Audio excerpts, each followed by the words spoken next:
Welcome to my YouTube channel. Hit the like button, share your thoughts, subscribe and tap the bell icon. The sun glared down on the beach like it had a grudge. Waves crashed, loud and endless. Tourists moved like restless birds, chasing spots of shade or drinks with umbrellas. Children screamed near the water's edge. But not Diego. He stood still beside his wooden cart. The cart looked tired. One wheel was smaller than the other. The paint had chipped off long ago. But it held what mattered to him: fresh coconuts, cold water, a faded cloth for shade, and the pride of a man who refused to beg. He wiped the sweat from his forehead and leaned on the cart. He had been there since sunrise. Business moved slow. Some tourists walked past and smiled. A few nodded. Others looked through him like he didn't exist. Then it happened. A loud voice sliced through the sound of the ocean. "You call this a business?" Heads turned. Diego's heart skipped. A man stood in front of him, tall and smug. His sunglasses reflected the blue sky. He wore a crisp white shirt with the top buttons open. His wristwatch shone like a mirror. Next to him, two women giggled. One held a camera. Another man laughed behind them. The stranger pointed at the cart and shook his head. "How much for this coconut?" $1? $2? "Let me guess, 10 for rich tourists, and you pocket the difference." Diego didn't reply. He had seen arrogant people before. But something about this man's voice felt sharper. Crueler. The man picked up a coconut, held it up like a trophy, and dropped it hard. It rolled in the sand. "I've seen trash more valuable than this." Laughter followed again. Diego's jaw tightened. He looked down at the fallen coconut. He had picked it carefully that morning. It was perfect. He had planned to sell it to someone kind. Someone thirsty. The man stepped closer. His sandals sank in the hot sand. "You know what your problem is?" he asked. "You think selling fruit on the beach makes you important." No one stopped him. Some tourists paused to watch. A few filmed. One teenage boy whispered, "Is this for TikTok?" Diego didn't move. He stared at the man's face. His skin looked polished. His voice smelled of perfume and privilege. The man smirked. "What? You don't speak English? Or you just know your place?" One woman beside him said, "Come on, let's go." "He's not worth it." The man turned to her. "Oh, he's worth my time.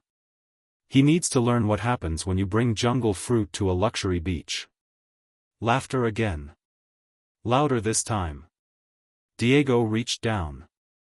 He picked up the coconut. It had sand on it now. He brushed it off carefully. He held it out. "You can still drink it. It's good." "You're angry, but not at me." The man stared at him. Then laughed. "Who are you? Some poor beach philosopher?" Diego didn't answer. He just stood there. Hand stretched. Offering the coconut. The man slapped it out of his hand. It bounced twice and rolled near the water. That's when the crowd went quiet. Not out of sympathy, but because someone new had entered the scene. A man in a black suit. He stood tall and calm. His shoes sank a little in the sand, but he didn't seem to care. He walked slowly. No hurry. No fear. He picked up the coconut. Turned it in his hand. Knocked it gently with his knuckles. Then looked at Diego. "Still fresh?" Diego nodded. "Yes. Just picked it at sunrise." The suited man smiled. "I'll take both." Diego hesitated. "You want 2 coconuts?" The man pulled out a black card from his jacket pocket. "Yes. 2 coconuts. And maybe a lesson for someone here. The arrogant man laughed again. What's this now? Another beach fairy tale? The man in the suit looked at him. He took off his sunglasses. His eyes were cold. You mocked the wrong man's brother. Silence. Diego looked confused. He didn't know this man. The suited man raised the coconut and spoke louder. You humiliated someone who wakes up at 4 a.m. to pick fruit. You mocked someone who doesn't cheat, doesn't steal, and doesn't bow. I don't like that. People began whispering. One of the women with the arrogant man pulled at his arm. Let's go. This is turning weird. The man waved her off. Who the hell are you anyway? The suited man didn't flinch.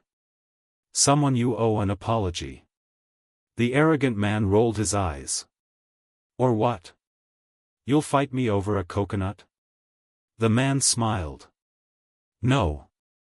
I don't fight. But I own the resort you're staying at.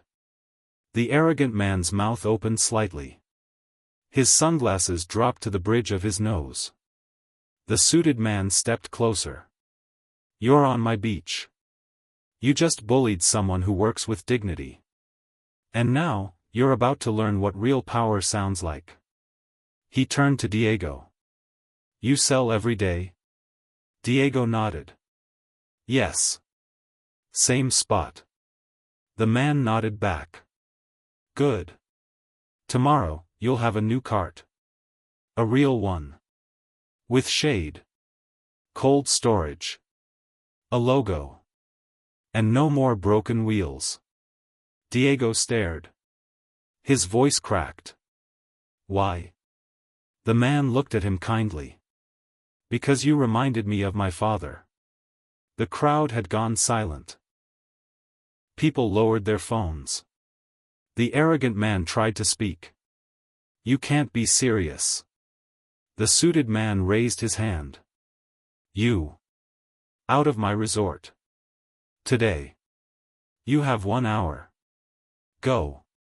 Security guards appeared behind him. Not loud. Just ready. The arrogant man backed away. His face turned red. His voice dropped. He walked fast, leaving his group behind. Nobody laughed now. The man turned back to Diego. You didn't deserve that. Diego shook his head. I've seen worse. But thank you. The man handed him a card. Call this number. Tell them I said to give you everything. Then he walked away. No more words. No more drama. Just calm footsteps in the sand. Diego looked down at the coconut in his hand. He had no idea what had just happened. But something had changed. And tomorrow would not look like today. Still, one question hung in his mind like fog. Who was that man? And why did he call him his brother? Diego didn't sleep that night. He tried. He closed his eyes. He even laid his head on a cool towel. But sleep never came. His thoughts spun like wheels on soft sand. The man in the suit. His voice. His card. The words he said. You mocked the wrong man's brother. Diego didn't have a brother in a suit. He didn't even have a brother. He had cousins back in the countryside. They sold fruit, worked in sugarcane fields, and prayed for rain. None of them walked around in black leather shoes and gave orders to security guards. Yet the man had looked straight at him. As if he knew him.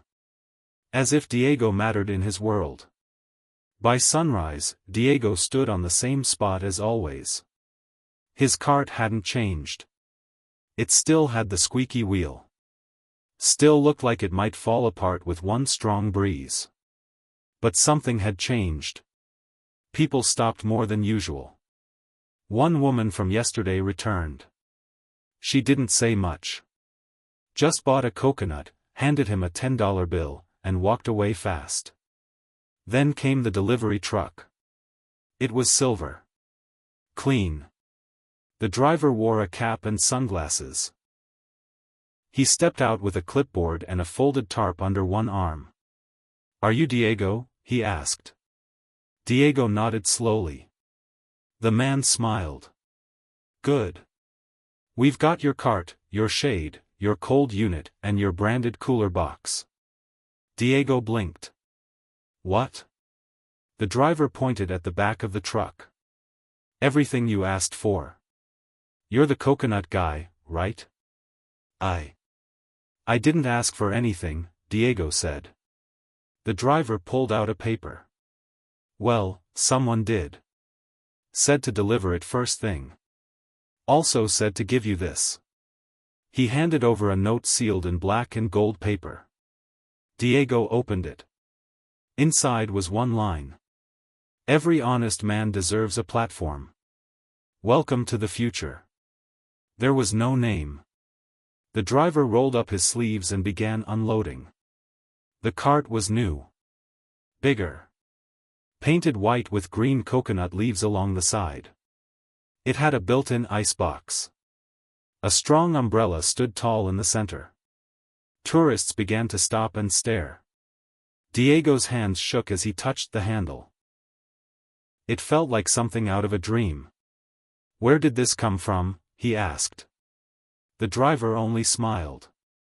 "From someone who doesn't like bullies." Then he got back in the truck and drove off. That was just the beginning. Within 2 hours, a man with a camera crew approached. He wore a black polo and carried a badge from a travel network. "We heard what happened yesterday," he said. "Can we film a short interview? People are calling it the coconut stand comeback." Diego's mouth went dry. "I don't know what to say." "Say whatever's true," the man replied. Diego nodded. He spoke slowly. Told them about his early mornings. His trips to the market. How he started with just a basket. The interviewer leaned in. "And the man yesterday, do you know who he was?" Diego shook his head. "No. He just said I reminded him of his father." The crew exchanged glances. They didn't say it out loud, but something had sparked their interest. Something didn't add up. That night, the video went viral. Diego's face appeared on thousands of screens. His story spread like fire across social media. The humble coconut vendor. The cruel tourist. The mystery millionaire. But that wasn't the end. The next day, Diego returned to the beach. He expected maybe a few curious visitors. But a crowd had already formed. People lined up for coconuts. Some took pictures. Others left money without taking anything. One man even offered to build him a website. Still, one thought stayed in his mind like an itch he couldn't reach. Who was the man in the suit? The answer came from someone he least expected. An old woman stood at the back of the crowd. She wore a floral dress and carried a small blue bag. Her silver hair danced in the wind. She waited until everyone left. Then walked slowly up to Diego's cart. "You don't remember me, do you?" she asked. Diego looked at her face. "I'm sorry. Should I?" She smiled softly. "You sold me a coconut 7 years ago. I was sick. I had no money. You gave it to me anyway. Said, your health is more important than my profit." Diego nodded slowly. The memory came back like sunlight through clouds. "I didn't know that coconut would save me," she said. "But it did." He said nothing. He just listened. The woman reached into her bag. She pulled out a small photo. It showed a young man in a graduation cap. "That's my grandson. You helped me stay strong enough to raise him. Now he runs a company." Diego stared. She leaned closer. "The man who helped you yesterday. He's not your brother by blood. But he's connected. He's my grandson. He found out about your kindness. And he never forgot. Diego felt like the sand under him had shifted. So, he knew. She nodded. He always wanted to repay you. He waited until the right moment. Yesterday, he saw it. Diego swallowed hard. He could have just given money. He doesn't believe in handouts, she replied. He believes in dignity. Just like you. The wind blew stronger. Diego looked out at the waves. What's his name? The woman smiled. Gabriel. That name echoed in Diego's ears. Gabriel. A man he didn't know. A man who had watched from afar. A man who changed his life without asking anything in return. Suddenly, the world felt different. The sun didn't burn as hard. The breeze felt cooler. He looked at the long line of people waiting for coconuts. They weren't here for just fruit. They were here for something else. Hope. The kind you can't buy in a store. Diego stood taller. He looked at the new cart. The crowd. The sea. He realized something. His life wasn't just about coconuts anymore. It was about kindness. Respect. And the quiet power of doing what's right, even when no one's watching. But as the days passed, new questions rose. Who else knew about Gabriel? Why had he stayed hidden so long? And was this just the beginning of something much bigger? One morning, a man in a gray jacket arrived. He didn't smile. Didn't ask for a coconut. He handed Diego an envelope. Inside was a photo. It showed Gabriel, running from something. Face bruised. Shirt torn. And behind him, a figure in the shadows. On the back of the photo were 4 words. Tell no one. He's in danger. Diego's hands began to tremble. His throat dried up. He looked around. Nobody had noticed. He folded the photo and hid it under his cart. Then he looked at the waves. Something terrible was coming. The wind picked up that morning. It slapped hard against Diego's face. He stood still. He kept his back straight. But his eyes stayed locked on the folded photo beneath his cart. The beach looked normal. Children played near the shore. Couples posed for pictures. Someone played soft guitar music from a speaker. But Diego knew something wasn't right. The photo didn't lie. Gabriel's face looked beaten. His eyes showed fear. Not the kind of fear you show when someone yells at you. This was deeper. Someone wanted to hurt him. Diego glanced around. No one stared at him. No one stood out. But his heart thumped like a hammer. He remembered the note, tell no one. He's in danger. Why him? Why send that photo to a coconut vendor? He didn't understand the game.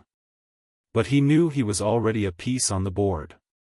So he did the only thing he could. He packed his cart early. He said nothing to the tourists. Then he walked to the far end of the beach, toward the rocky edge where the fishermen sat. One of them was named Paulo. He didn't talk much. He didn't smile often. But Diego trusted him. Need help? Paulo asked without looking up. I need quiet, Diego said. And I need someone to guard this. He passed the photo. Paulo squinted. Then frowned. Where did this come from? A man in a gray jacket. He didn't speak. Paulo's voice dropped. That's a warning. Diego nodded. I know. They sat in silence for a while. Seagulls flew overhead. Waves crashed against the rocks. Then Paulo leaned closer. You remember what I used to do before I came here? You said you worked in the city. Paolo's eyes darkened. I worked for a man who helped people disappear. Diego tensed. Not like that, Paolo added. He protected witnesses. People who saw things they weren't supposed to see. People who crossed the wrong men. And you think Gabriel crossed someone? Paolo nodded slowly. And now, someone wants to silence him. Diego looked at the water. He helped me. He gave me a future. I can't walk away. No one said you should, Paolo said. But you need to move carefully. That night, Diego didn't go home. He slept in Paolo's boat. He didn't tell his cousins. He didn't open his phone. He just held the photo and stared at it for hours. In the morning, he woke to the smell of fried fish and strong coffee. Paolo handed him a cup. Someone asked about you this morning. Diego froze. What did they want? They asked where you lived. Said they were friends of Gabriel. But their shoes were too clean. Their smiles were too fake. Diego's stomach twisted. They're tracking you now, Paolo said. You have two choices. Hide. Or go find Gabriel before they do. Diego didn't even think twice.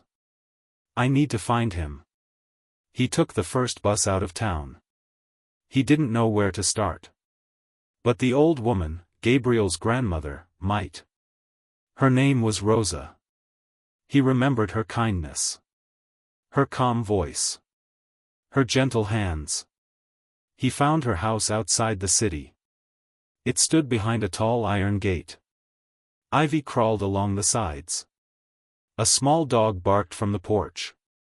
Rosa opened the door with surprise in her eyes. Diego? I need your help, he said. She led him inside. The house smelled like old flowers and warm soup. Photographs covered every wall. Gabriel's face appeared in several of them. In one, he wore a school uniform. In another, he held a baby goat. Diego sat down. Rosa watched him with sharp eyes. You look worried. He handed her the photo. She gasped. Her hand flew to her mouth. Where did you get this? A stranger gave it to me.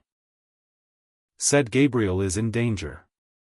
She clutched the photo to her chest. There's something I never told you, she whispered. Something Gabriel told me to bury. Diego waited. Gabriel didn't always live here, she said. When he was 18, he worked for a company in the north. It was run by a man named Bruno Navarro. Diego leaned forward. Who's that? Rosa's lips pressed tight. A criminal. He wore a businessman's mask, but he controlled ports, shipments, and politicians. Gabriel found out he was moving illegal goods through charity boxes.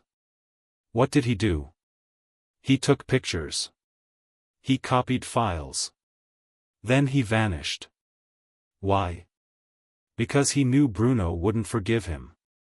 Rosa walked over to a drawer. She pulled out a flash drive. He left this with me in case something happened. Diego held it gently. What's on it? I never checked. I was too afraid. Just then, a sharp knock hit the door. Rosa froze. Diego stepped back into the hallway. Two men stood outside. They wore pressed shirts and carried leather folders. Is Rosa Oliveira home? One asked. She stepped outside. She's not feeling well.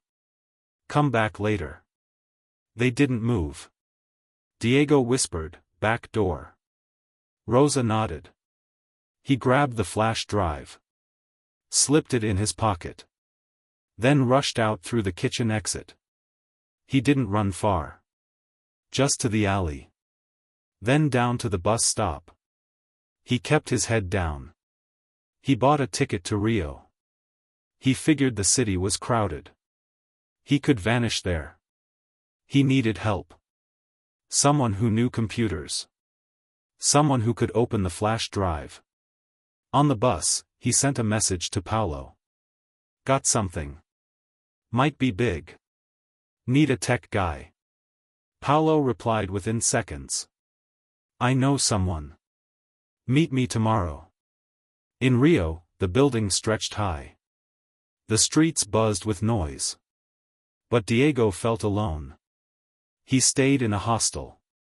It was small but clean. He waited until morning. Then met Paulo in an old bookstore near the harbor. A man with thick glasses and a messy beard waited at the back table. This is Leo, Paulo said. He used to work in digital security. He's quiet. But he's good. Diego handed over the flash drive. Leo plugged it into a laptop. His fingers danced across the keys. It's encrypted, he said. But not military grade. Give me an hour. Diego paced the floor. Time felt heavy. Finally, Leo looked up. I'm in. A folder opened. Dozens of files spilled across the screen. Spreadsheets. Emails. Photographs. One image showed boxes labeled for flood victims. But inside were gold bars. Another showed a man loading bags into a yacht. Then came the contracts. Documents showing fake charity routes. Bank slips linked to foreign accounts. Whoever owns this, Leo said, they'll kill to keep it hidden. Diego felt his blood run cold. Gabriel knew all of this? Leo nodded. He probably gathered it. Maybe sent copies elsewhere. But this is dangerous. What do we do now? Before anyone could answer, a loud bang shook the back door. Leo grabbed the laptop. Paulo grabbed Diego's arm. Time to go. They slipped through the emergency exit. Ran into the alley. A car screeched in the street. Men shouted. Paulo pulled Diego into a fish market. They cut through crates of shrimp. Dodged past shouting vendors. Then out into a crowded plaza.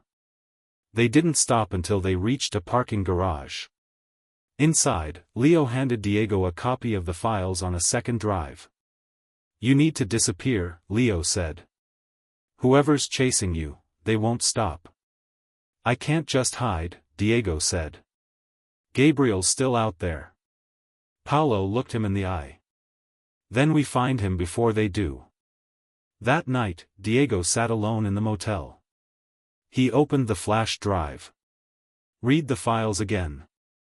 One email caught his eye. It was short. Sent to Gabriel from a woman named Carla. They found me. You were right. Don't meet at the safe house. Go to the island. Use the fishing path. Below it, a map. A red mark on a small island off the coast. Diego had been there once as a boy. Few people knew it. Only fishermen used it. He sent Paulo the location. Then packed what little he had. He knew it now. Gabriel had gone into hiding. And he had left behind a trail of breadcrumbs. Not just for safety, but for justice. Now Diego had to follow it. He looked out the window one last time. The city sparkled. But darkness moved behind it. He zipped his bag. He was no longer just a coconut vendor. He was now the man holding the truth. The boat creaked as Diego pushed off from the wooden dock. Fog hung low over the water. Cold air stung his face. The sun had not risen yet. He held the map tight in one hand. The flash drive was zipped inside his coat. His thoughts stayed sharp. He didn't blink much. He didn't trust the silence around him. The old fisherman who gave him the boat had said one thing before handing over the keys. Go alone. Don't trust the waves. Don't trust the shore. It made no sense then. Now it did. Every sound felt louder. Every wave felt like a warning. He rowed hard. The island sat ahead, small, rocky, and surrounded by mist. Few people ever came here. Gabriel picked this place for a reason. The boat slid across the shallows. Diego stepped out. The cold water rushed into his shoes. He didn't stop. A path led through the trees. The leaves crunched. His heartbeat kicked louder than his footsteps. Birds didn't sing. Insects didn't hum. The island felt empty. But he didn't believe that. He reached a clearing. A broken wooden hut stood at the center. One side looked burned. The roof sagged. He stepped closer. "Gabriel?" His voice cracked. "It's me. It's Diego." Nothing. Then. A cough. It came from behind the hut. He ran.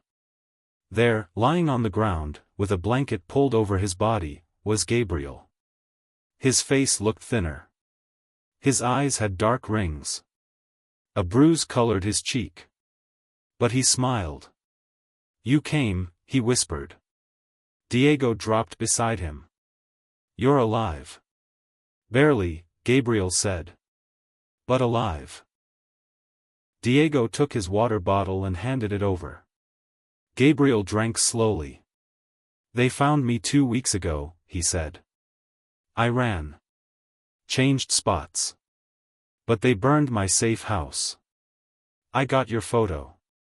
"Someone sent it to me," Diego said. Gabriel's face changed. "Then they know. They know we're connected." "Who are they?" Gabriel pushed himself up. "Men who protect Bruno Navarro. Men who keep his secrets hidden." Diego handed him the flash drive.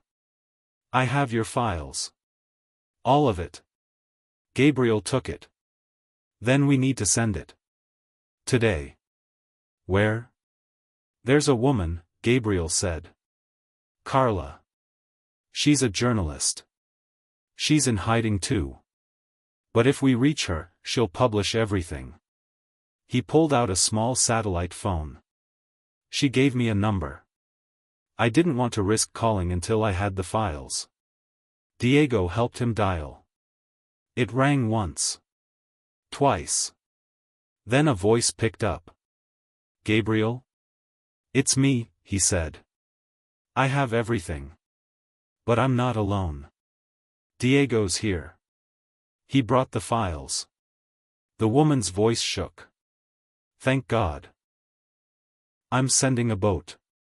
Stay hidden." The line cut. Gabriel handed the phone back. "She'll meet us on the north shore. But we have to wait until night." Diego nodded. "I'll keep watch." Hours passed. They didn't talk much. Gabriel slept a little. Diego stayed awake. He didn't trust the silence. Then he heard something.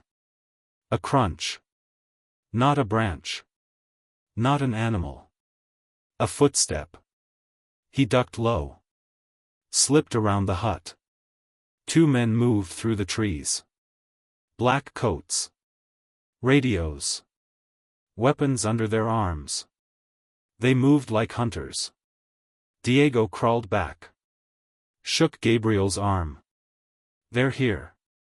Gabriel's eyes opened wide. "They must have followed your boat." "What now?" Gabriel stood with a groan. "We lead them away.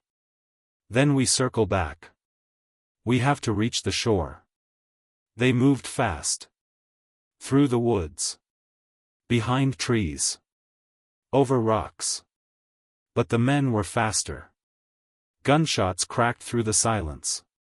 Diego ducked. Gabriel stumbled. One bullet hit the dirt near Diego's foot. They ran harder. Finally, they reached a cliff. Below it, the sea smashed against black rocks. There was no way down. Gabriel turned. "We hold them here." He grabbed a thick branch. Diego picked up a sharp stone. The men appeared moments later. "You can't run," one of them said. Diego stood in front of Gabriel. "You want the files?" he shouted. "You'll have to go through us." The men raised their weapons. But before they could shoot, a bright light flashed from the sea. A boat. A voice on a speaker: "Drop your weapons." More lights. Another boat behind it. The men froze. Then panic. But it was too late. 4 figures climbed the cliff from the sides. They wore black uniforms. Their jackets showed the symbol of an international watchdog agency. Within seconds, the 2 men were on the ground, hands behind their backs. Gabriel dropped to his knees. The woman from the call appeared. Carla. She ran toward them. "You did it," she said. "You kept it alive." Gabriel passed her the flash drive. "Publish everything." "I will," she said. 1 week later. The news broke across the world. Global crime boss exposed by Brazilian whistleblower. Charity fraud, money laundering, and weapons ties, Bruno Navarro under arrest. From street vendor to hero, Diego's role in uncovering truth. Photos of Gabriel and Diego spread across headlines. Gabriel entered witness protection. Carla made sure his story reached the world. Diego returned to the beach, but things had changed. Tourists greeted him with smiles. Locals offered him free meals. Children ran to his cart for stories. People didn't see a coconut vendor anymore. They saw someone brave. Someone who didn't run from the truth. One morning, a man in a white suit approached. "You have a good eye," the man said. "And a stronger heart. I'd like to invest in you." Diego raised a brow. "What kind of investment?" "A store. Your own shop. No cart. No pushing. Just your own business." Diego smiled. "I'll think about it." But in his heart, he already knew the answer. Weeks passed. One afternoon, a little boy came to his cart. He held a toy camera. "My papa said you're a hero," the boy said. "Can I take your picture?" Diego leaned down. "You can. But only if you promise something." "What?" "Grow up. Ask questions. Speak up. And never stay quiet when you see something wrong." The boy nodded. The shutter clicked. That photo later went viral. Not because of fame. Not because of the beach. But because it showed something rare. A man who stood up. A man who faced danger with nothing in his hands but truth. A man who never expected a reward, but earned respect from the world.